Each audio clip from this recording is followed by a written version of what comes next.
Hey guys, today I'm going to show you one of my absolute favorite bind-offs. It is a stretchy bind-off, and it's mostly used for ribbing, but I've definitely used it for a lot of other different materials, anything that you want to have a little bit of give or stretch at the end. It's called Jeny's Surprisingly Stretchy Bind-Off.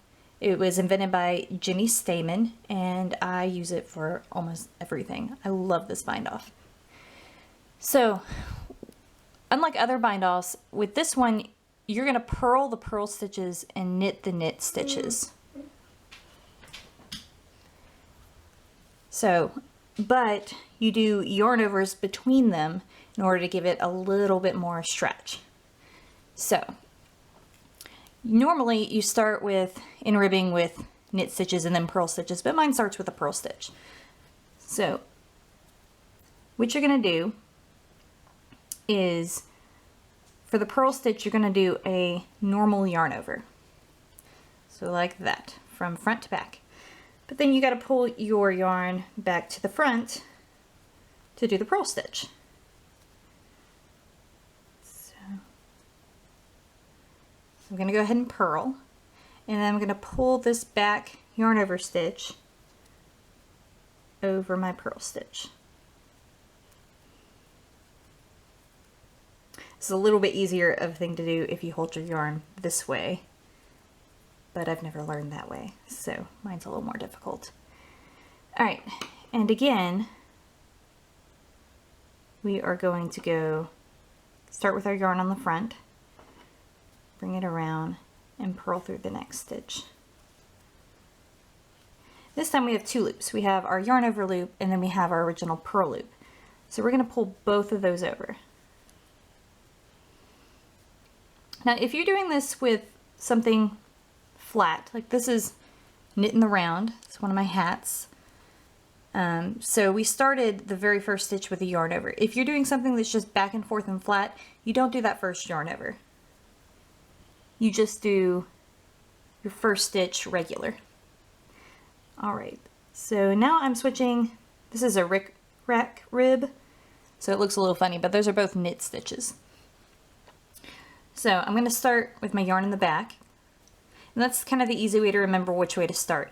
If you're knitting, you already usually have your yarn in the back, and if you're purling, you usually already have your yarn in the front, so that should help you remember which yarn over to do. This one's a reverse yarn over. I'm going to start with my yarn in the back and loop it over, and that's a reverse yarn over. But then I got to pull it to the back again to start my knit stitch. So I'm going to knit.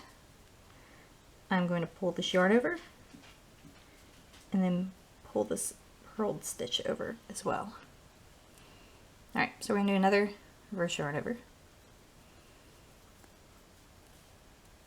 Knit, pull the yarn over off, pull this stitch off.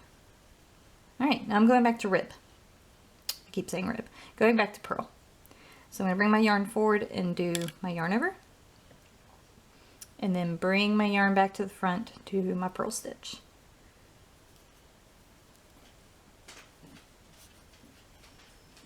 So instead of just doing one at a time, you can always hook both of them and pull them both off at the same time. Save you a little bit of time.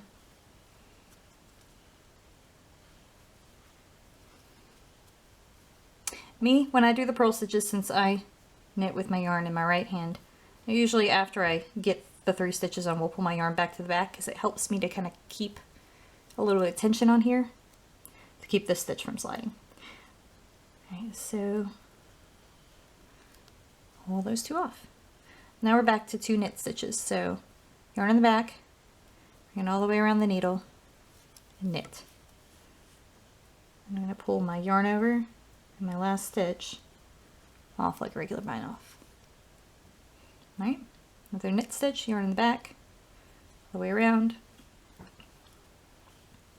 knit. Pull my 2 stitches off. Back to purl stitches. So I'm going to bring my yarn in the front, then loop it around, purl.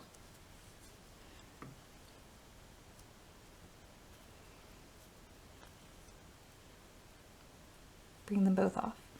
So mother pearl stitch, yarn in the front, go to the back, bring it back to the front to do your purl stitch,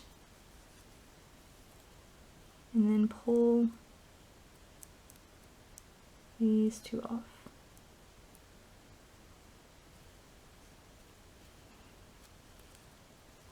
All right, knit stitch, back, all the way around, knit,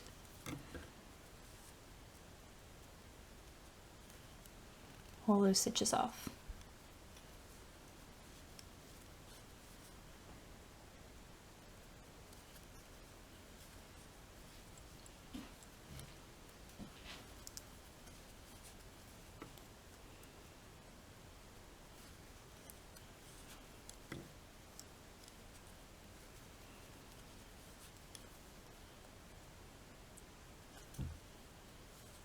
Knit around, pull both stitches off,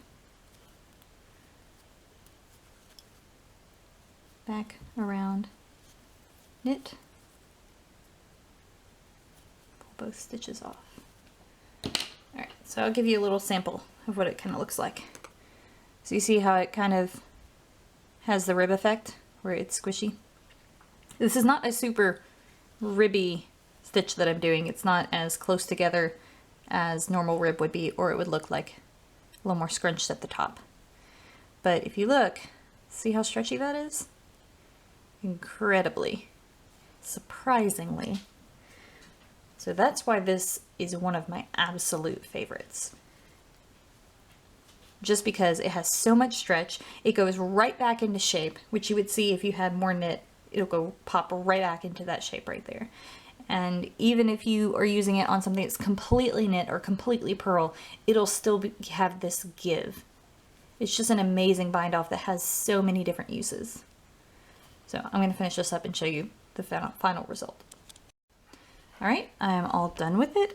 I'm just going to finish off my end here. I'm going to pull this through the loop, and to make it continuous, I'm going to go back into my first stitch, but you can use a needle to do this. I just cannot find my needle, so I'm using a crochet hook because that works too. So I'm pulling it around that first loop, and then I'm going to pull it back through the center of this last loop.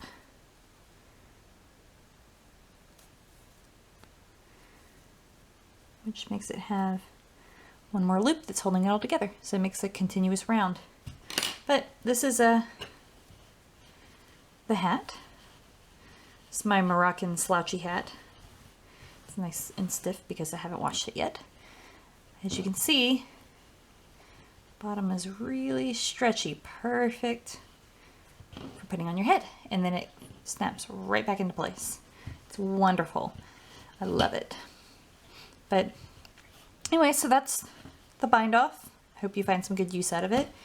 This is my Moroccan textured slouchy hat. I have one over here as well in variegated colors.